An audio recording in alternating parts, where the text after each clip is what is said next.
no Salmo 78. E quem, por gentileza, já conseguir achar, poder se levantar, para que possamos passar aqui a palavra do nosso Deus. Os versos são os versos finais desse Salmo, 60 ao 72. Vamos aqui na palavra, os versos 60 a 72. Ele abandonou sua tenda sagrada, que estava em Siló, a casa onde ele havia morado, entre os seres humanos. Deus deixou que seus inimigos tomassem a arca da aliança, que representava o seu poder e a sua glória. Ele ficou irado com seu próprio povo, e deixou que eles fossem mortos pelos inimigos. Os jovens foram mortos na guerra, e as moças não tinham com que casar. Os sacerdotes foram mortos à espada, e as suas viúvas foram proibidas de chorar por eles. Então o Senhor acordou como de um sono, e gritou como um homem valente, embriagado pelo vinho. Ele fez com que seus inimigos fugissem, derrotados e envergonhados para sempre. Ele rejeitou os descendentes de José, não escolheu a tribo de Efraim. Pelo contrário, escolheu a tribo de Judá, o monte Sião, que ele tanto ama. Ele construiu o seu templo, parecido com a sua casa no céu, e o fez firme como a terra, que está segura para sempre. Então Deus escolheu o seu servo Davi, e ele o tirou do curral das ovelhas, quando ainda pastoreava o rebanho. Ele pôs como rei de Israel, como pastor do povo de Deus. Davi cuidou deles com dedicação e os dirigiu com sabedoria. Podeis assentar, meus irmãos.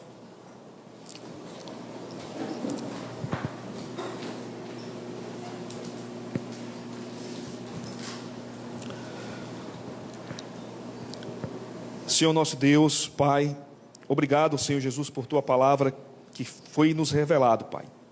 Está aqui conosco a Tua palavra. Dependemos sempre de Ti, em todos os momentos, Pai, na nossa vida. Especialmente agora, Pai, que está aqui o Teu povo, sedento por ouvir a Tua voz, a Tua palavra. Senhor, por Tua graça e misericórdia, Deus, que o Senhor possa nos dar graça para, nesse momento, ministrar a Tua palavra. Estamos confiando no Senhor e dependendo de Ti. Sabemos, meu Pai, que essa pregação e a aplicação da Tua palavra depende só de Ti, meu Deus, do Teu Santo Espírito. Que o Teu Santo Espírito Santo, Pai, possa aplicar a Tua palavra na vida do Teu povo. Ó Senhor, dependemos de Ti. Em nome do Teu Filho amado Jesus Cristo. Amém. Amém, meus amados irmãos. O Salmo 78 é um salmo extenso, longo. São ao todo 72 versos, diferente do Salmo 119, que são 176 versículos, dos quais é muito extenso. Mas o Salmo 119 é bem diferente do Salmo 78. O Salmo 19, ele tem uma ideia, um tema principal. E nesses 176 versículos, ele vai se dividindo. Mas o Salmo 78 é diferente. O Salmo 78, ele tem um início, um meio e um fim. Então é um salmo histórico, como o nosso presbítero Everardo, no domingo passado, nos falou.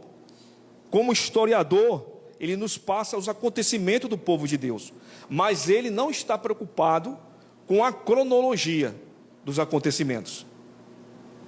O nosso diácono Elvis pregou sobre o início dele, e ele nos chama a atenção. Não tem como adentrarmos nos versos finais se realmente não compreendemos o contexto desse salmo. E esse salmo tem um contexto, tem uma riqueza de detalhes muito grande, que muitas das vezes, ao lermos rápido, ficamos realmente sem entender. É um salmo que o salmista, recordação, falando ao seu povo, e sabemos que os salmos Era o cantor cristão, a harpa cristã do povo de Deus. Esses salmos aqui eram cantados para que o povo sempre se lembre do nosso Deus e louve ao nosso Deus. Ele é um salmo rico em detalhes, rico na história e também nos atributos de Deus. Deus é um ser que se revelou ao seu povo. Não o povo de Deus que foi em busca de Deus, mas foi o próprio Deus em busca do seu povo e se revelou.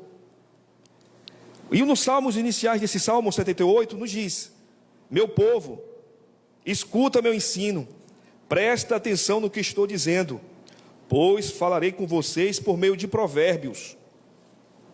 Explicarei os segredos do passado.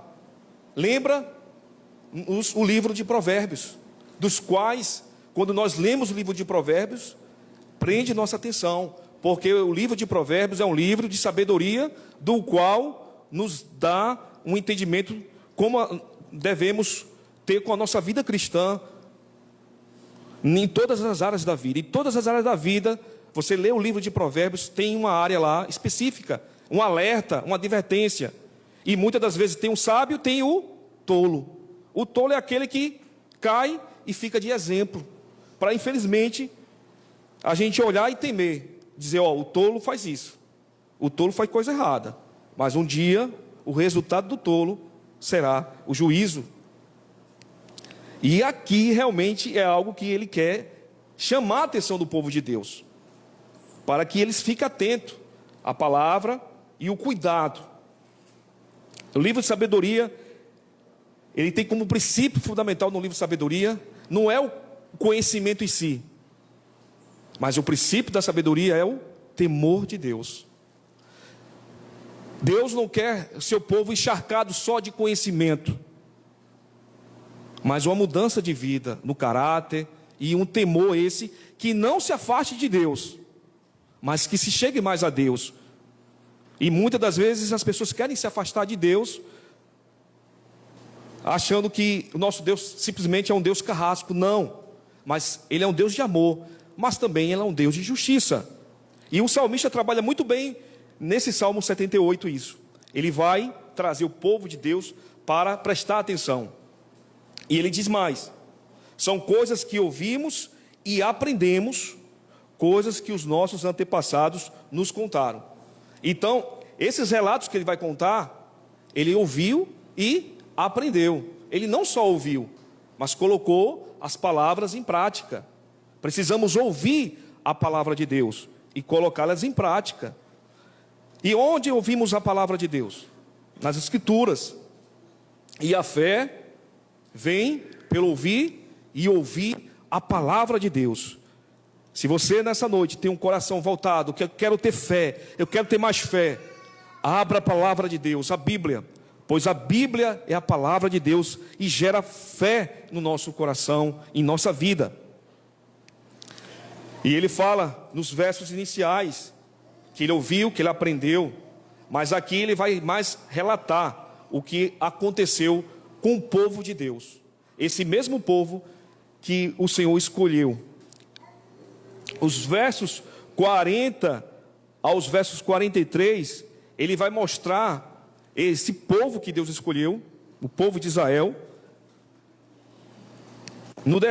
Os versos 40 a 43 no deserto, ele diz, a palavra de Deus nos diz, verso 40 a 43, quantas vezes se revoltaram contra Deus no deserto, quantas vezes o fizeram ficar triste, repetidas vezes o puseram à prova, entristeceram o santo de Deus de Israel, esqueceram o seu grande poder no dia que ele os tinha salvado dos seus inimigos, esqueceram as coisas maravilhosas e os milagres que ele havia feito na planície de Zoar, na terra do Egito.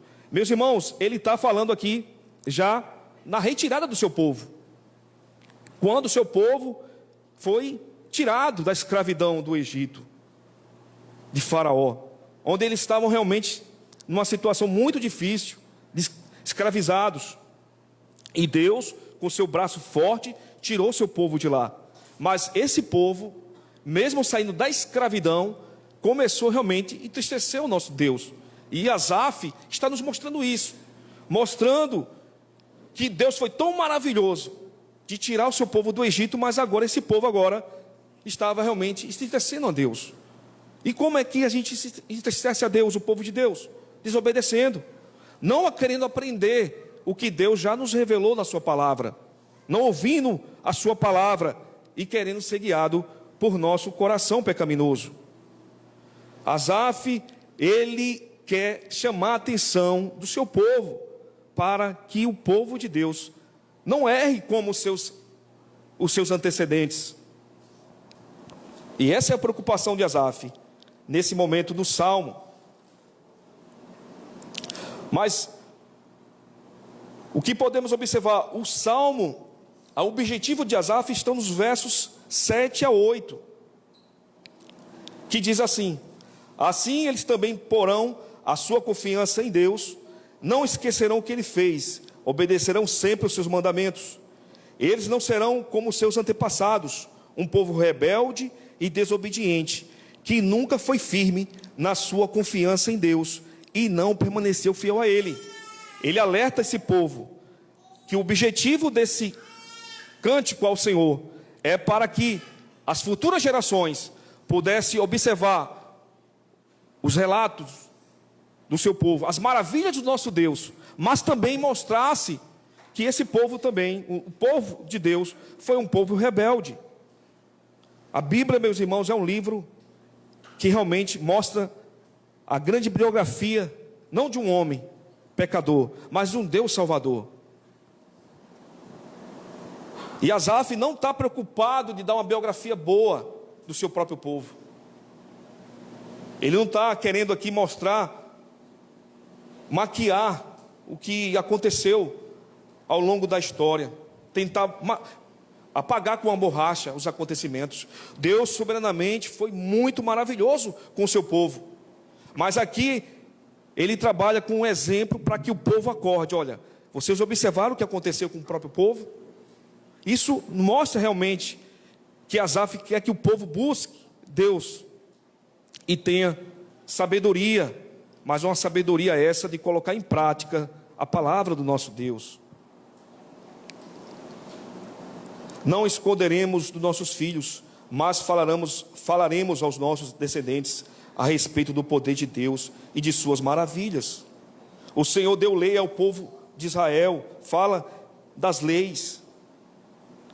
Depois, logo posteriormente, ele não está preocupado com a cronologia bíblica, simplesmente ele quer enaltecer o nosso Deus. Ele não menciona aqui Moisés, ele não menciona aqui Arão, homens de Deus, homens em que Deus usou, mas ele está preocupado aqui em mostrar a soberania do nosso Deus. O Salmo 78 nos mostra a soberania de Deus do início, do meio e no fim, mostrando como o nosso Deus trabalha, mas também não anula a responsabilidade humana. Nosso Deus é um Deus sábio e requer de nós compromisso com Ele, com sua lei, mas não anula a responsabilidade que nós temos para com Deus. Mas também o nosso Deus não é pego de surpresa com a nossa rebeldia do nosso coração. Quem mais sofre com a rebeldia somos mais nós, meus irmãos. Mas mesmo assim o nosso Deus se entristece, porque o objetivo da caminhada cristã não é errar, não é vacilar, é viver uma vida voltada a Deus, com temor a Deus, pois é pelo temor a Deus que fugimos das armadilhas do nosso próprio coração. Então Asaf está aqui alertando o seu povo: passe isso para os seus filhos, para as suas gerações, os acontecimentos que aconteceram, porque foram acontecimentos que era para o povo realmente ficar alegre, meus irmãos. Uma vez era escravo no Egito, e Deus soberanamente tira o seu povo de lá, mas esse povo no deserto reclamou demais. Nosso presbítero Everardo falou de como eles foram cruéis com o nosso Deus.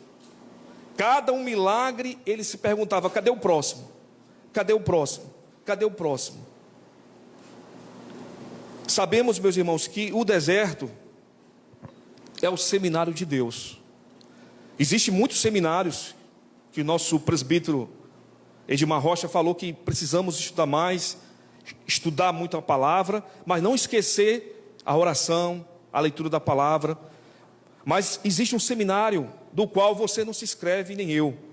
Deus, na sua soberania, nos coloca nesse seminário. E esse seminário é o deserto.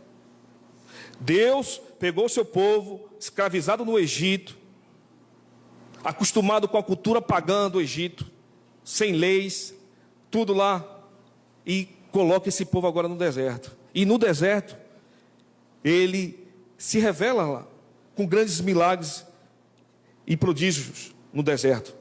E ali era um momento realmente que não existiam recursos para ter. E muitas vezes o deserto que Deus muitas vezes nos coloca é assim. Passamos pelo deserto da vida e muitas das vezes sem recurso nenhum. E que nos resta? Clamar a Deus e pedir a sua intervenção em nossa vida.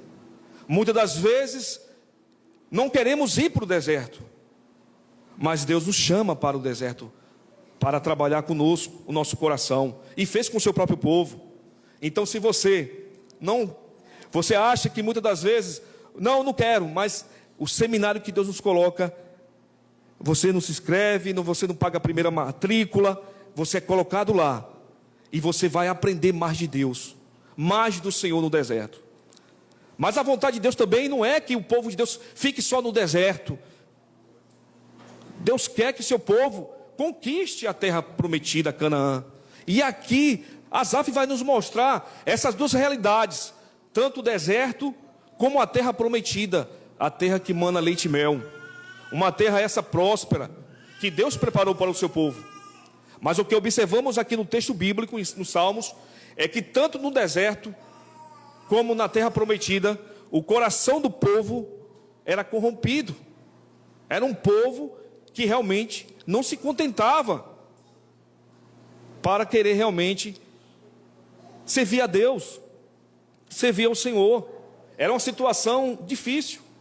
Muitas das vezes temos o nosso pensamento, não, é só no deserto, é só no momento de prosperidade do crente que é perigoso, porque ele pode se afastar dos caminhos de Deus, ele pode se corromper. Mas aqui na Bíblia nos mostra que também no deserto, no momento de escassez, que não há recurso, o nosso coração pode sim também se corromper e querer se afastar de Deus. Como o nosso coração, meus irmãos, como vai falar o profeta Jeremias, ele é perigoso, ele é muito perigoso, o nosso coração. Jeremias nos diz, no capítulo 17, verso 9, enganoso é o coração, mais do que todas as coisas, e perverso, quem o conhecerá? O profeta Jeremias. Porque realmente era triste, Deus realizando milagres no deserto e o povo reclamando e querendo saber, Deus nos deu água aqui, mas será que Ele vai nos dar pão, para nos dar carne? Então Asaf está querendo mostrar nesse salmo a soberania de Deus nos acontecimentos, para que o povo passe todos os relatos do Senhor, mostrando também o cuidado de Deus, mas também a justiça de Deus. Asaf mostra um Deus que cuida do seu povo, mas também alerta o seu povo para a justiça de Deus. Ele nos diz, verso 13, ele dividiu o mar e levou o israelita por meio dele, fez com que as águas se levantassem como muralhas. Não sei se vocês, todos com certeza já viram um filme de Hollywood, do qual você vê a travessia do Mar Vermelho, as paredes de água e o povo de Deus passando. Irmãos, é uma cena espetacular. As muralhas, né? Irmãos, é algo assim milagroso, né? Ver esse milagre. Quando eu era garoto, criança, minha mãe tinha comprado desses galegos esse quadro do momento da travessia do Mar Vermelho. E realmente eu ficava assim olhando para aquele quadro. Realmente nos chama a atenção. Mas você só olhando já chama a atenção sua. Imagine você passando por ele. Imagine você naquele momento como um povo. Mas depois esse mesmo povo que passou por isso estava lá no deserto reclamando. Muitas das vezes achamos, não, se Deus intervir no meu deserto, fizer isso, fizer aquilo, colocando, eu vou mais. Vai nada, meus irmãos. Se nós não cuidarmos do nosso coração, vamos observar todas as bênçãos de Deus e vamos nos afastar. Tantas pessoas, meus irmãos, relatos de pessoas que passaram por um acidente, por situações difíceis, que não era nem para estar vivo, mas muitas vezes não querem nem saber de Deus. Não querem nem saber de Deus, meus irmãos. Não, se Deus fizer isso, eu vou ser mais crente. Se Deus fazer isso, colocando... Não, meu irmão, o nosso coração é terrível, perigoso. E o verso 17 nos diz... Eu fui um pouco mais adiante, mas aqui precisamos da advertência. Os versos 17, verso 36 e outros versos vai nos dar essa advertência. Mas toda vez que Deus fazia coisas para o povo de Deus, ele vinha com mais, que é uma advertência. Mas os nossos antepassados continuaram a pecar contra Deus e se revoltarem no deserto contra o Altíssimo. De propósito, puseram Deus à prova, pedindo comida, e queriam falar contra ele, dizendo: será que Deus pode nos dar comida no deserto? Então é Deus fazendo um milagre, depois mais outro. Mas, irmãos, só de abrir o mar vermelho, meus irmãos, já era algo para você ficar assim, ó, seguindo o povo de Deus lá, e dizer: meu Deus, não. E as pragas, do qual ele não vai mencionar no início aqui, porque Deus soberanamente, primeiramente, tirou seu povo, tirou seu povo com aquelas 10 pragas lá, endureceu o coração de Faraó. Todos esses acontecimentos, e o povo ainda obstinado.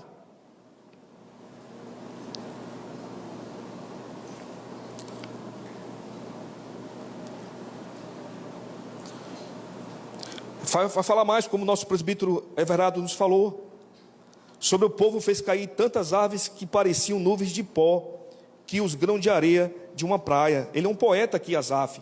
Ele vai falar do grande milagre que aconteceu no momento que eles estavam com fome. Eles estavam falando: será que Deus vai mandar comida para a gente comer aqui? Mas o salmista aqui vai nos dizer: era uma nuvem de pó dos animais que Deus mandara, como areia, como grão de uma areia de praia. Você já foi para a praia, sabe muito bem. Pega aquela areia e coloque na mão, você vai ver os faradozinhos pequenininhos. Foi isso que Deus fez, a multiplicação. Deus é um Deus abundante em multiplicar, em fazer coisas grandes para o seu povo. Mas mesmo assim, diante de todo esse cenário, esse povo estava na mesma situação. Mas depois desses milagres, o povo ainda continuou a pecar e não quis acreditar em Deus. Aquilo também nos mostra, no deserto, que Deus, justo nosso Deus, fez com o seu povo lá. Porém, quando Deus matava alguns, os que ficavam vivos voltavam para ele e se arrependiam, oravam com sinceridade a ele. E eles lembravam que Deus era a sua rocha e lembrava quem era o Altíssimo. Então, quando Deus vinha com abundância, o povo ainda querendo mais, mas Deus depois veio com a ira dele, a justiça dele, e matou. A Bíblia, algumas versões vai falar ferir, mas aqui na minha versão, na nova linguagem de hoje, vai nos dizer matou. O nosso Deus matou esses e que estavam lá reclamando. Mas nos versos 36 vai dizer: mas todas as palavras deles eram mentiras. Vai falar aqui sobre o arrependimento deles, que era um arrependimento falso. Eles estavam realmente, quando vendo a justiça de Deus, o castigo de Deus ali, eles ficaram o quê? Não, agora vamos nos arrepender. Mas Asaf vai falar muito bem, que o arrependimento deles não era um arrependimento sincero.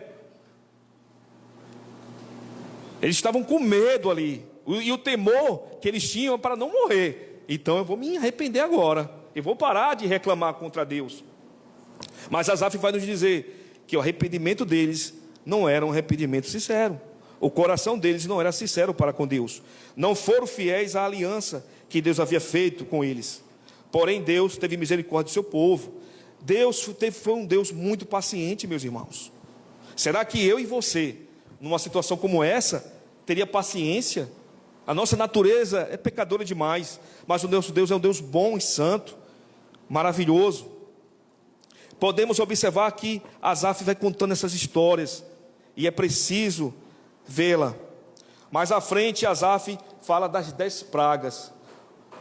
Podemos observar que ele não está preocupado, ele vai contando, vai narrando, mas o objetivo dele é que haja temor, arrependimento e mudança de vida.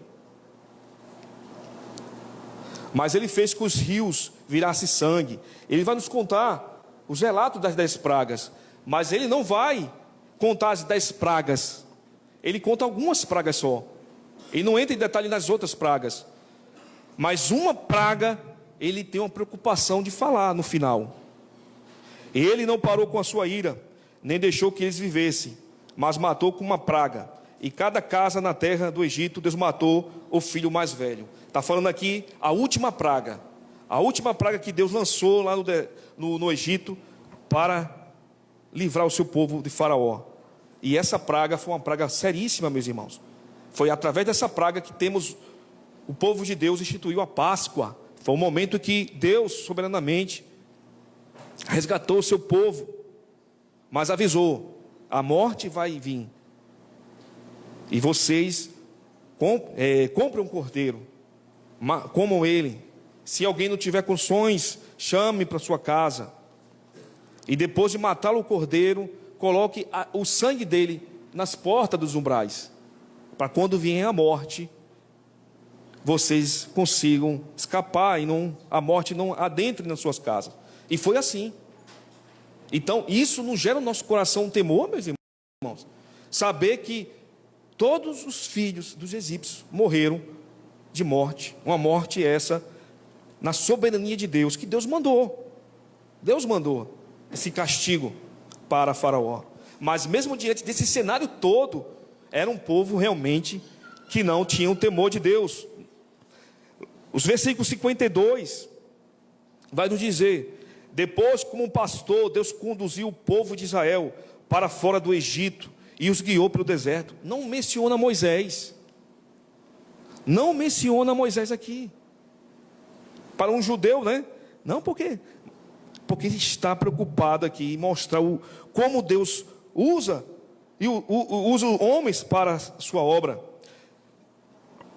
E os guiou com segurança, e eles não tiveram medo, mas seus inimigos ficaram cobertos pelo mar. Olha que maravilha, meus irmãos, o cuidado de Deus, o cuidado do Senhor, como bom pastor do seu povo.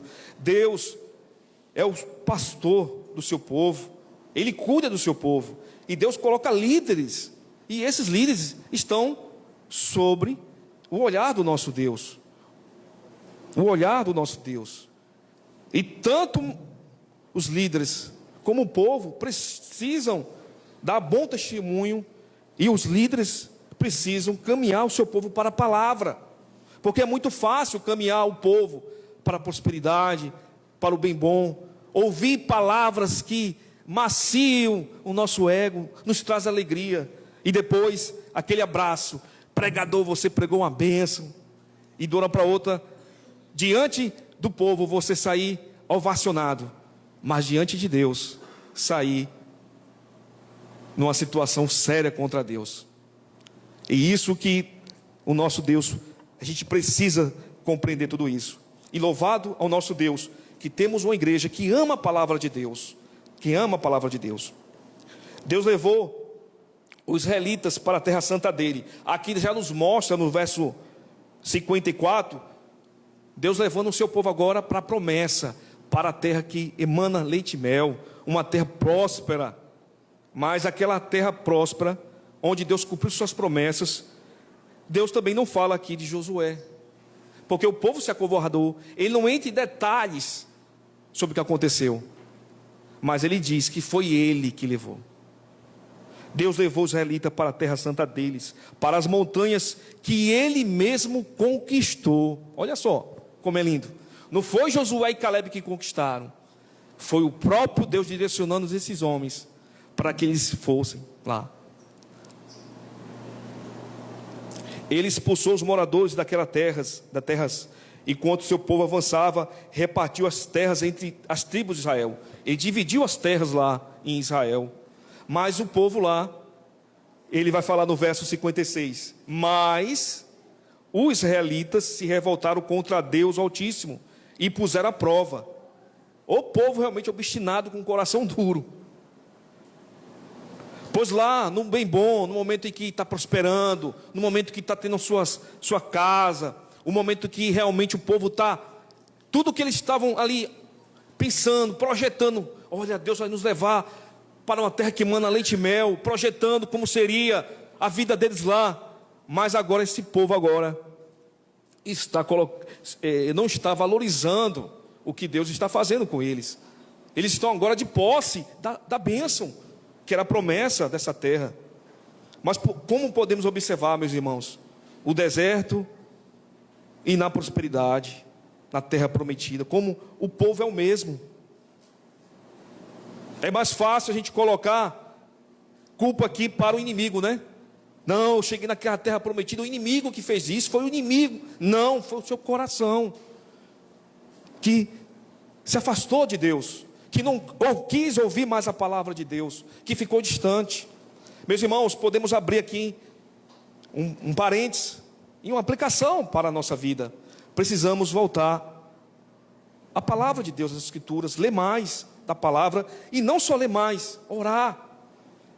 Aqui no Ministério Infantil tem uma música infantil, um louvor, que é muito lindo. Lê a Bíblia e faça a oração. Aí os adultos vão dizer, isso é para criança. Não, é para todos nós. Leia a Bíblia e faça a oração. Porque quando nós lemos a Bíblia, não tem como, meus irmãos, diante da palavra de Deus, dizer, Deus, como Tu és bom, maravilhoso, e orar a Deus. Não podemos ser pessoas que só lê, estudam e têm uma vida seca, sem vida. Precisamos orar ao Senhor, mas também não ir para o misticismo de viver uma vida em oração sem a palavra. E você vai orar o que, meus irmãos? O do teu coração, o que tem no teu coração? O que há nas profundezas do nosso coração? Não, mas aqui é a palavra de Deus. E graças a Deus que Deus deu a sua palavra ao povo de Deus. Para o povo de Deus ter orientação, ter instrução, para o povo de Deus caminhar. Como nós precisamos da palavra de Deus? Como nós precisamos? Em todos os momentos. Mas o deserto está muito grande, eu não tenho nem vontade de orar. Ore. Não tenho vontade de ler a Bíblia. Leia a Bíblia. Mas quando chegar o momento de prosperidade, no momento que tiver com aquela minha cadeirinha sentado ali, vão ver os planos de Deus acontecer na minha vida, eu vou pegar a Bíblia, eu vou fazer um seminário, eu vou estudar mais, eu vou me dedicar mais para Deus. Não acredite. Muitas das vezes, se nós formos esperar um momento bom, razoável, de servir a Deus, meus irmãos, nunca haverá espaço no nosso coração. No deserto ou na prosperidade. Por isso que em todo o momento da nossa vida, da nossa existência, possamos colocar a palavra de Deus em seu devido lugar e a adoração a Ele em todos os momentos. Eu sei que muitas situações que podemos passar, podemos chegar a uma situação de desespero, uma situação de angústia, um momento muito grave na vida. Mas não deixe esse momento de você querer se afastar de Deus, de achar que Deus não está vendo você, achar que não está tendo resposta do Senhor. Mas a pergunta é, você tem orado ao Senhor? Você tem lido a palavra de Deus? Você tem orado com sua família? Você tem buscado a Deus e consultado a Deus? Ou você quer agir conforme o seu coração, o que está no seu coração e a sua vontade? Não, eu vou. Aqui é muito lindo, meus irmãos, porque o salmista enfatiza a soberania de Deus nos acontecimentos. Mas sabemos que temos responsabilidade. Quando Deus chamou Moisés, Ele deu responsabilidade a Moisés. Ele deu. Mas o que Moisés nos diz? Êxodo capítulo 33, verso 15.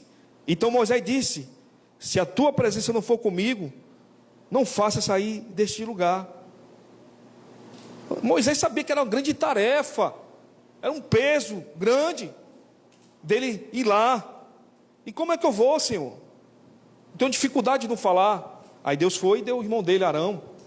E Deus faz assim na obra também. Muitas das vezes achamos que não estamos em condições de realizar a obra do nosso Deus, mas Deus coloca a sua igreja e o seu povo.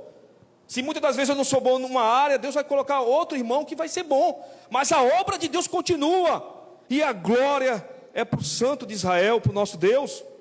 E depois dos resultados, a biografia que vão escrever é que Deus foi soberanamente. E como João Batista vai nos dizer quando ele viu o Cordeiro de Deus: eis o Cordeiro de Deus que tira o pecado do mundo. E ele também falou: importa que ele cresça e que eu diminua.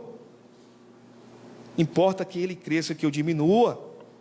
Como é maravilhoso, irmãos, saber que precisamos estar atentos à sua palavra e compreender a soberania de Deus o tempo todo. O tempo todo. Meus irmãos, eu vou adiantar mais para adentrar realmente aqui nos versos em que eu vou pregar. Aqui é uma introdução, mas a parte que nos foi dada foi a 60. Mas como eu falei para os irmãos, não tem como analisar esse Salmo 78 e deixar essas partes que estão ao todo. Por quê? Porque nos versos 60 a 72, vocês vão observar o que de fato aconteceu com esse povo. Mas aqui, chegando aqui na parte 60, que o povo de Deus conseguiu chegar em Canaã, desfrutaram realmente das promessas de Deus. Mas os israelitas se revoltaram contra Deus, o Altíssimo, puseram à prova, não obedeceram aos seus mandamentos, foram desleais e rebeldes como seus pais, traiçoeiros como flechas atiradas de um arco defeituoso. Eles irritaram com seus altares pagãos, seus ídolos fizeram com que ele ficasse enciumado. Quando o povo de Deus alcançou a tão sonhada promessa da terra prometida, eles começaram a se influenciar com os pagãos. E quem estavam lá? Os jebuseus, os fariseus, todos aqueles povos que estavam lá em Canaã. E eles não testemunharam realmente o nosso Deus. Eles se corromperam junto com aquelas outras nações. E Deus ficou totalmente irado. E agora chegamos para o nosso Salmo 60. E ele abandonou a sua tenda sagrada que estava em Siló, a casa onde havia morado entre os seres humanos. Esses versos 60 nos mostram um episódio muito triste que aconteceu em Israel. Vocês podem observar o povo de Deus no Egito, escravizado, no deserto, Deus fazendo maravilhas, agora conquistando a terra prometida. Estamos presenciando aqui um momento de juízes, e logo posteriormente o reinado de Davi, mais na frente. Mas nesse momento dos juízes, aconteceu uma história muito triste para o povo de Deus.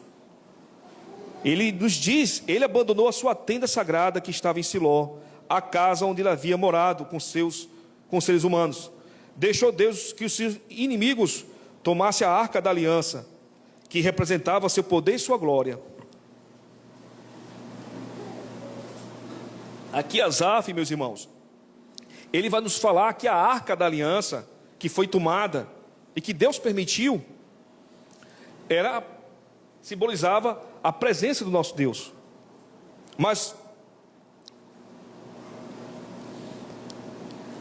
representava o seu poder e sua glória. Então é uma representação, era um símbolo do qual o povo de Deus possuía essa arca da aliança. Era uma arca que representava o seu poder. Mas chegou um tempo em que Deus ficou irado com o seu povo. Por quê? Vamos lá para o livro de Samuel. O livro do primeiro Samuel, no capítulo 4. Essa história de Israel foi muito triste, meus irmãos. Uma história muito triste para o povo de Deus.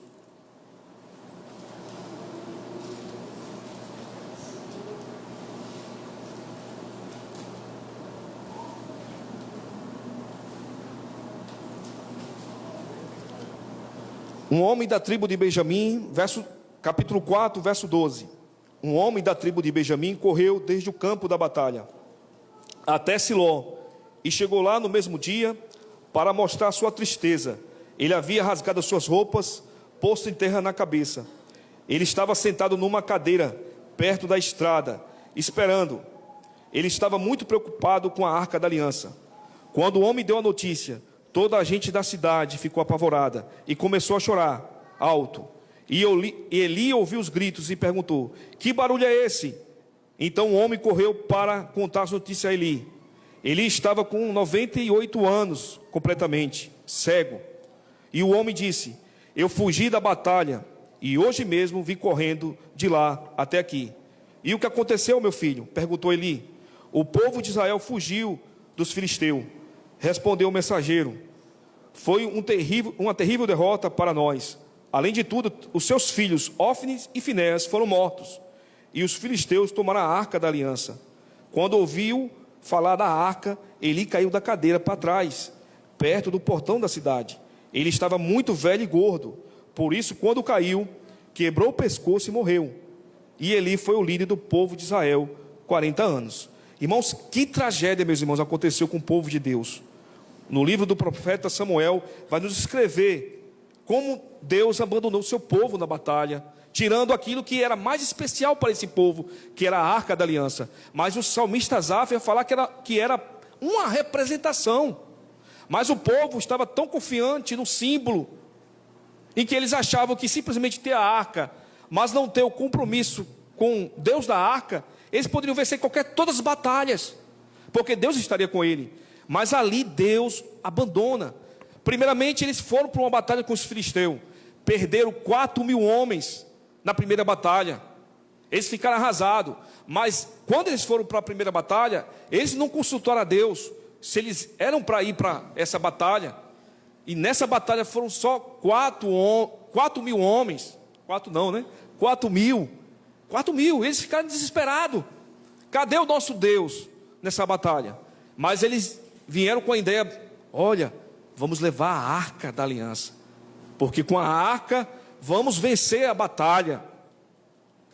E nessa segunda vez que eles foram, para surpresa deles, eles achavam: não, vamos com essa arca, e essa arca vai nos trazer a vitória, porque está aqui a presença do nosso Deus. E quando realmente chegaram lá nos filisteus, houve um alvoroço. Os filisteus realmente ficaram morrendo de medo daquela situação. Mas ali, o próprio Deus de Israel abandonou o seu povo, porque eles estavam apenas entendendo que o símbolo poderia fazer algo por ele.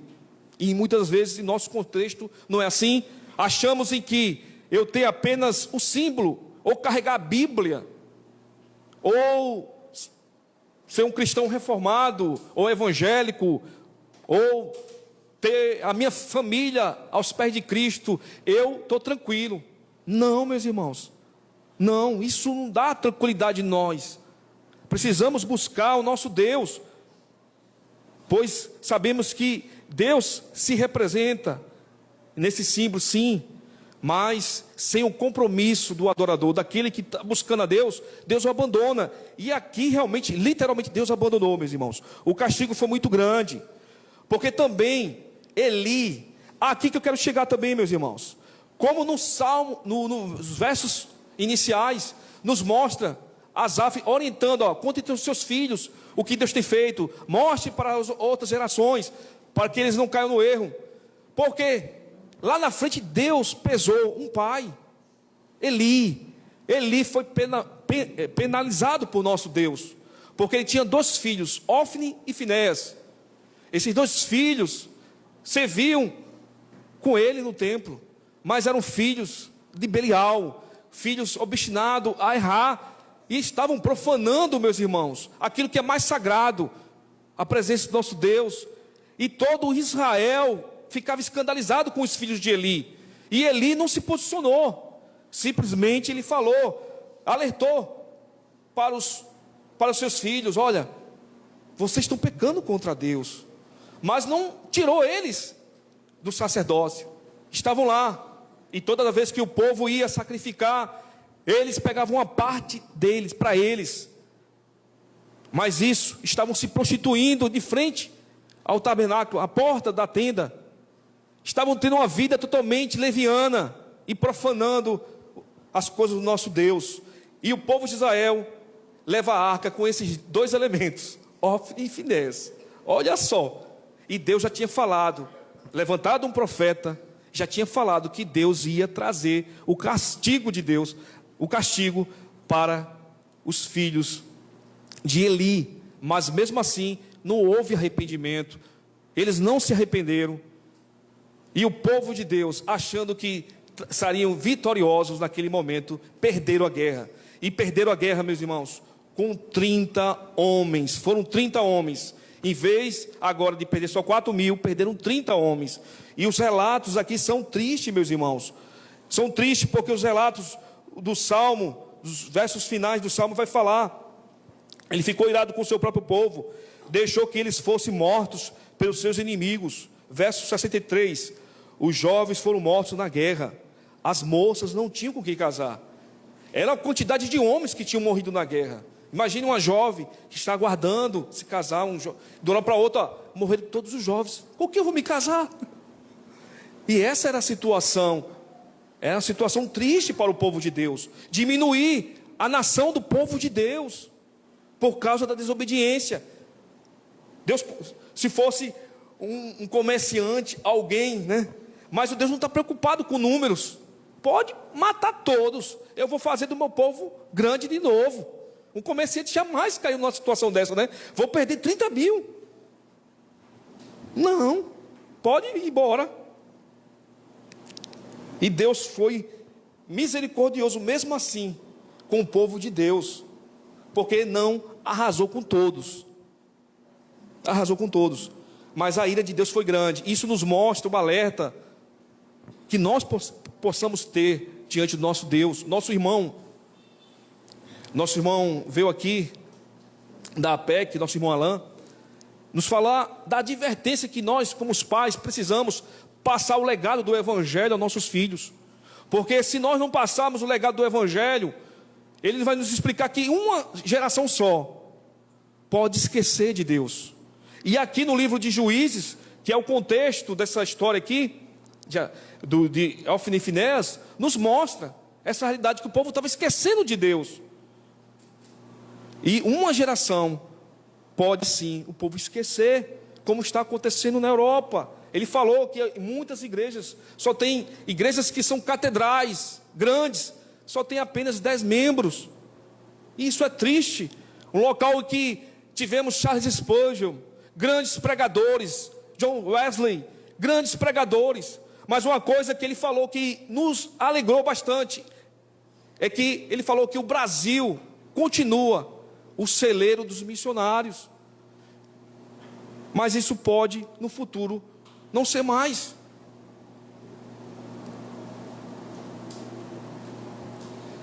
O Brasil é o celeiro dos missionários, e isso não pode mais. Isso pode, numa geração, se nós não cuidarmos dos nossos filhos, de passar o legado do Evangelho, não seremos mais o celeiro dos missionários, como foi as grandes potências que tivemos lá atrás. Oh, meus irmãos, como temos urgência de passar esse legado para os nossos filhos. Não fazer como um profeta, como o sacerdote Eli, que negligenciou. Ele é o mesmo profeta que quando viu aquela mulher se quebrantando como Ana, ele estava tão distante de Deus, meus irmãos, que ele nunca, parece que ele não viu uma pessoa se quebrantar na presença de Deus, porque aquela mulher se quebrantou, ela chorou. E ele olhou pensando que ela estava embriagada, meus irmãos. Há momentos na nossa vida que vamos ler a palavra de Deus, vamos orar, mas há quebrantamento também. E isso não é vergonha para nós. Precisamos nos quebrantar, rasgar o nosso coração. E esse profeta estava tão distante do nosso Deus, meu, o profeta Eli, insensível. E essa situação, dessa situação que ele passou, ele foi penalizado por Deus, pelos seus filhos. E a preocupação de Eli, naquele momento quando a arca foi embora, não era uma preocupação como um servo de Deus, como Davi quando pecou. no salmo em que ele pede a Deus: ó Senhor, tira tudo de mim, mas jamais o teu Santo Espírito. Não me expulse da tua presença, nem tire de mim o teu Santo Espírito. Olha só que lindo, meu irmão. Davi, quando cai no erro, ele se arrepende a Deus, mas Eli estava distante, e ainda mais estar distante, estava colocando esses dois filhos, e sabendo da gravidade. Como é triste, meus irmãos, homens de Deus que não estão testemunhando o evangelho da graça, estão preocupados com a lã do povo de Deus, como eram os filhos de Eli, e não estavam realmente ali alimentando o povo de Deus e trazendo escândalos para o povo de Deus. Mas Deus é um Deus soberano e que está no controle de todas as coisas.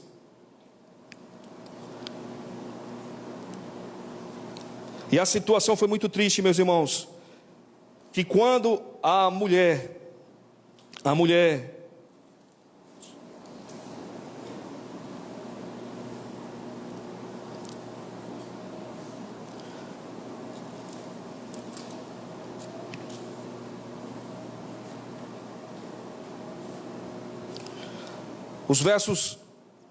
o capítulo 4, verso 10 nos diz: assim os filisteus lutaram, os israelitas foram vencidos, fugiram correndo para suas casas, houve grande matança, 30.000 israelitas foram mortos. Então os filisteus tomaram a arca de Deus, Ofni e Finéias, e os filhos de Eli foram mortos. Mas temos aqui um relato, meus irmãos. A mulher de Finéias, capítulo 4, verso 19: a nora de Eli, a mulher de Finéias, estava grávida, e quase na época de ter criança, quando ela soube que a arca de Deus havia sido tomada, e que seu sogro, o seu marido, tinha morrido, começou a ter as dores de parto, e deu à luz, e estava morrendo. Mas as mulheres que a ajudavam disseram: tenha coragem, você ganhou um filho. E ela não se interessou e não respondeu. Ela não se interessou, ela não ficou alegre. Poxa, eu estou vendo aqui um filho, que Deus está me abençoando. Mas essa mulher é uma mulher piedosa, a mulher de Finéias, mas deu ao menino o nome de Icabô, explicando: a glória saiu de Israel. Ela se preocupou tanto com a presença de Deus. Olha, não vamos ter mais alegria, porque na presença de Deus, irmãos, temos alegria, temos esperança. Imagine a presença de Deus sair da nossa vida, meus irmãos, como é grave. E ela disse: a glória de Israel foi embora, a arca de Deus foi tomada pelos nossos inimigos. Tanto ela como Asaf não poderiam imaginar o como Deus foi tão bom para conosco, mas porque lá na frente o nosso Deus fez grandes promessas. Mas essa mulher é uma mulher piedosa. Essa mulher nos ajuda a compreender que precisamos ter um coração piedoso, como também o nosso irmão Pedro. Mas Simão Pedro respondeu a ele: Senhor, para que iremos? Tu tens palavras de vida eterna. Realmente o servo de Deus sabe muito bem que a presença de Deus é muito importante, mas só do fato de carregar uma Bíblia, de ter um símbolo, não é por si só que vamos ter a presença de Deus. Precisamos guardar, como diz o salmista no Salmo 119: guardei a tua palavra no meu coração, para não pecar contra ti, não errar, não vacilar. Meus irmãos, Deus é um Deus soberano que castiga.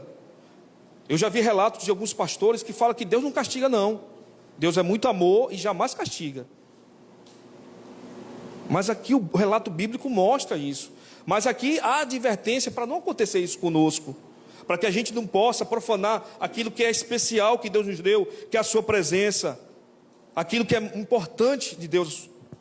E aqui Deus terrivelmente, na sua justiça, fez algo, e o povo de Deus realmente precisa contar o que Deus fez. Eu me lembro quando jovem, aos 18 anos, adentrei no exército, no alistamento, e muitos jovens iam, né, e a gente não sabia quem era quem lá, né? Mas os crentes se reuniam para poder ler a Bíblia, e outros ficavam lá para conversar de futebol, de tantos assuntos que tinham. Mas os crentes sempre se reuniam. Um batista, um presbiteriano, um assembleano, e a gente sempre se reunia. E tinha um rapaz lá, o Robson, nome de guerra dele, que ele realmente tirava muita brincadeira conosco. Era o tempo todo. Ele passou uns 9 meses de período obrigatório só. Antes disso não, ele passou uns 6 meses, porque ele não conseguiu passar os 9 meses. E ele ficava brincando, caçoando, e muitas coisas pesadas. Era o bullying, né? Que hoje é falado muito do bullying. E era muito pesado. E o Robson, ele chegou um momento em que foi passado pelo tenente, e que esse jovem tinha passado por um acidente, muito triste o acidente que foi. Porque ele realmente estava num dia de folga, né? Estava com um amigo estava com um motoqueiro, estava na garupa, foi pegar umas cervejas. E estava sem capacete os dois, sem capacete. E eles estavam em alta velocidade. E o Robson foi, com esse amigo dele, pegar essas cervejas, numa velocidade muito grande. Um acidente fatal aconteceu. O garupeiro, sabemos que um acidente de moto sempre é o da garupa, né? Em que sofre muito. E foi isso que aconteceu. O outro rapaz, não aconteceu nada com ele, mas ele, como garupeiro, ele voou, meu irmão, bateu num poste. E a situação dele foi grave, ele ficou em estado de coma. E o tempo passou, e ficamos lá orando pela vida dele. E o tenente falou: vamos visitar ele. Tal. Está onde? Está no Hospital Português, lá em Recife. Meus irmãos, foi uma situação muito triste, assim, porque foi a primeira vez que eu fui visitar alguém no hospital. Eu confesso que, se você for visitar alguém numa situação como essa, se prepare. Se prepare, porque realmente as cenas são, né? Mas que nós possamos ir. Mas se prepare.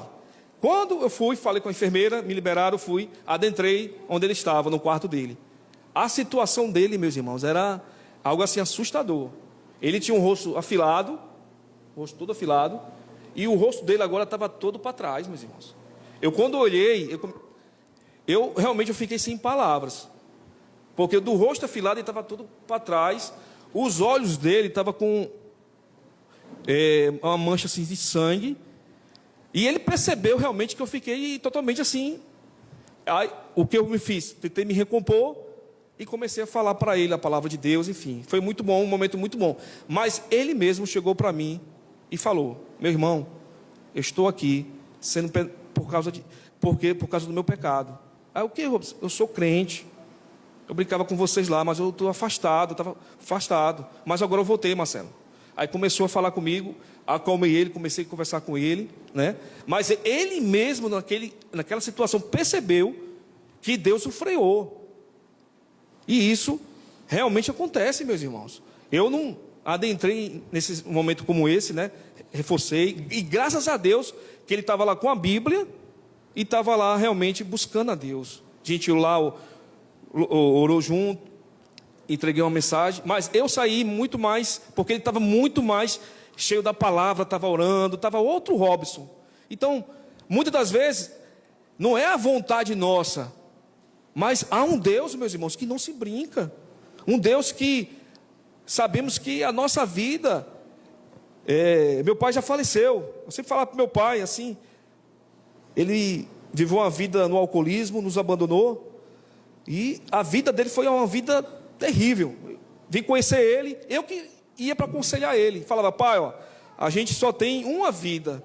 A gente não tem 5 vidas, não. Se a gente errar em uma, a gente não tem mais 4. A gente só tem uma, pai.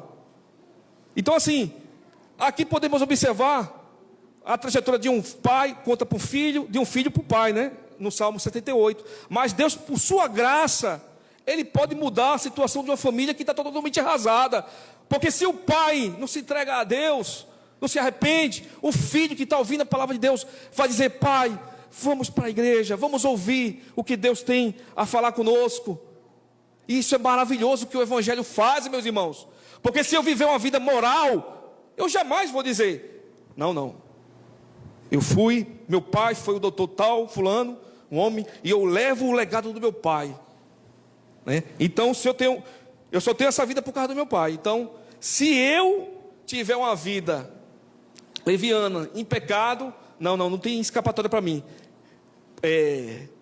Por causa do meu pai, se meu pai foi um alcoólatra, eu tenho que ser. Se meu pai foi isso, não, meu irmão, no Evangelho, a mudança. Mas por uma vida moral, Alguém vai perguntar: quem é teu pai?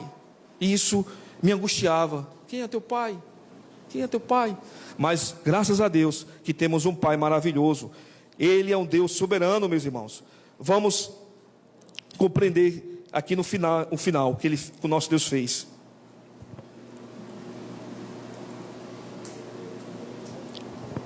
Os sacerdotes foram mortos à espada, e as suas viúvas foram proibidas de chorar por eles. Então o Senhor acordou como de um sono, gritou como um homem valente embriagado pelo vinho. Deus estava dormindo. Como nosso presbítero irmão Everardo falou, Deus abandonou o seu povo, com símbolos, com tudo que eles achavam que eles possuíam. Eu sou crente, eu tenho uma arca, né? Deus vai guerrear minhas batalhas, mas Deus abandonou, deixou eles de lado. A maior tristeza nossa, meus irmãos, é Deus nos abandonar, Deus nos escantear. Por isso, meus irmãos, o apóstolo Paulo vai dizer que importa agradar a Deus, do que aos homens, porque sabemos, meus irmãos, que estamos aqui por graça de Deus. Não foi por um homem que te trouxe aqui, foi Deus soberanamente que foi ao teu encontro. Ele rejeitou os descendentes de José, não escolheu a tribo de Efraim. Aqui é o Deus que escolhe. A escolha de Deus, meus irmãos, é algo que ficamos perguntando: por que Deus não escolhe esse? Por que não? Deus, Ele é Senhor soberano e escolhe quem Ele quer. Muitas pessoas ficam: não, Deus não era para ser assim, e querem ter um Deus conforme a sua cabeça. Mas Deus é soberano, Deus escolhe quem Ele quer. E Deus rejeitou a tribo de Efraim. Efraim está relacionado ao povo de Israel, o povo do rei do norte, do qual se apostatou de Deus, se afastou de Deus. Mas ele diz, pelo contrário, escolheu a tribo de Judá, o monte Sião, que ele tanto ama. Ele mudou a situação que o povo estava adorando em Siló para agora Sião, o local em que ele levava agora o seu povo para a adoração. E escolhe Judá. Lá em Gênesis tem uma profecia que nos fala sobre isso, meus irmãos. Eu sei que o tempo está no livro de Gênesis, vai nos falar no capítulo 49, nos versos 10. Judá vai segurar o centro de rei, e seus descendentes sempre governarão. As nações lhe darão presentes, e os povos lhe obedecerão. Aqui é uma profecia que Israel fez aos seus filhos. E em Judá teria realmente o reinado. E sabemos, meus irmãos, que da descendência de Judá temos Davi, o rei Davi. E nos finais do Salmo, meus irmãos, do Salmo realmente nos mostra como Deus escolhe os humildes. O Salmo 78 nos mostra a ideia que muitas das vezes temos, nossa pequenez: não, Deus vai usar, Deus vai querer só aquela pessoa ali que está realmente, que é grande. Não. Deus é um Deus que trabalha na sua soberania.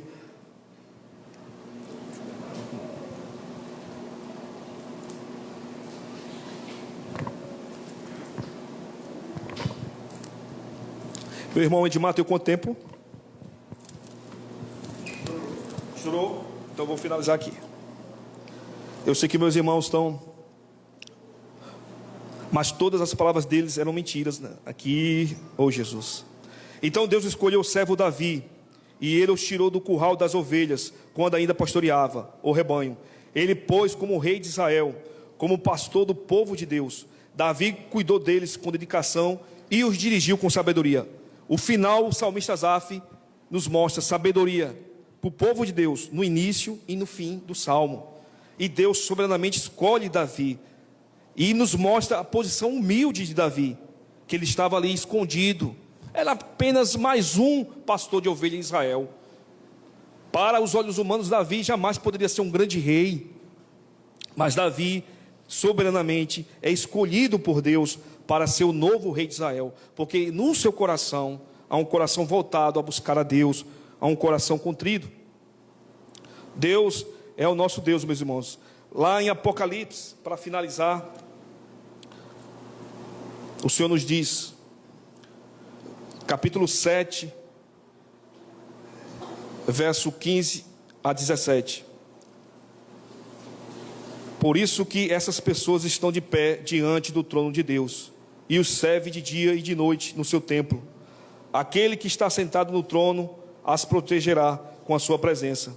Ele nunca mais terá fome nem sede, nem o sol, nem qualquer outro calor forte as castigará, pois o Cordeiro que está no meio do trono será o pastor dessas pessoas e guiará para as fontes de águas da vida, e Deus enxugará todas as lágrimas dos olhos dela. Olha que esperança para o povo de Deus. Asaf, ele olhou para Davi, encontrou grande esperança, mas a esperança maior veio da descendência de Davi, do qual em Apocalipse nos mostra a soberania de Deus na nossa salvação, no início, no meio e no fim. Aqui é o próprio Deus, soberanamente, que vai nos proteger, que vai, com a sua presença, estar conosco. Vamos estar lá, meus irmãos, no momento em que tudo isso irá findar. Estaremos com Cristo, Ele reinando, e será um momento de grande alegria, porque sabemos, meus irmãos, que a nossa salvação custou um preço caro, um preço do nosso Cristo, o Cordeiro de Deus que tira o pecado do mundo. Jesus é o nosso Cordeiro, Ele venceu. Lá em Efésios nos diz: porque pela graça de Deus vocês são salvos por meio da fé, e isso não vem de vocês, é mais um presente dado por Deus. A salvação não é um resultado dos esforços de vocês, portanto, ninguém pode se orgulhar de tê-la, pois foi Deus que nos fez o que somos agora. E nossa união com Cristo Jesus, Ele nos criou para que fizéssemos as boas obras que Ele já havia preparado para nós. Como Deus soberanamente fez tudo isso por nós, não foi por nossos esforços, mas é necessário que nós, nos versos finais de Efésios nos diz, Ele nos criou para que fizemos as boas obras que Ele já havia preparado. Há boas obras para o povo de Deus, que Deus preparou. Quais são essas obras? Pregar o Evangelho, né? Viver uma vida para a glória de Deus. Meus irmãos, a nossa vida não pode ser uma vida desleixada, mas uma vida que possa buscar a Deus com gratidão. Ah, o que eu vou receber? Você já recebeu. O que eu vou ter se eu fizer isso? Não, você já tem tudo. Já temos tudo, meus irmãos. Tudo. Tudo que Cristo fez e conquistou por nós.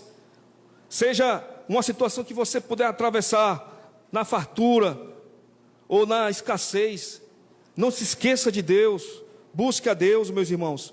Precisamos voltar às Escrituras, à palavra. Foi um assunto muito extenso. Realmente, o Senhor, Ele é um Deus maravilhoso, mas o Senhor ainda continua o mesmo. Vamos curvar nossa cabeça e orar ao nosso Deus. Pai Santo, Pai querido, Senhor, obrigado, Deus, por ter a Tua palavra conosco. Obrigado por lermos o Salmo 78. É um salmo extenso, longo, um salmo difícil, do qual nos relata, Deus, toda a travessia do povo de Deus ao longo da história. Mas sabemos que o que marcou aqui foi a Tua mão poderosa. Senhor, leva o Teu povo nesse momento, Senhor, a ter uma compreensão do Senhor. Que o Senhor possa ajudar os que estão fracos, dar força, dar ânimo. Que eles possam compreender, Senhor Jesus, a Tua soberania. Que eles possam se deleitar na Tua palavra, na oração, em buscar. Senhor, ajuda cada servo Teu, Senhor. Nos ajude. É isso que eu te peço. Em nome de Cristo Jesus. Amém.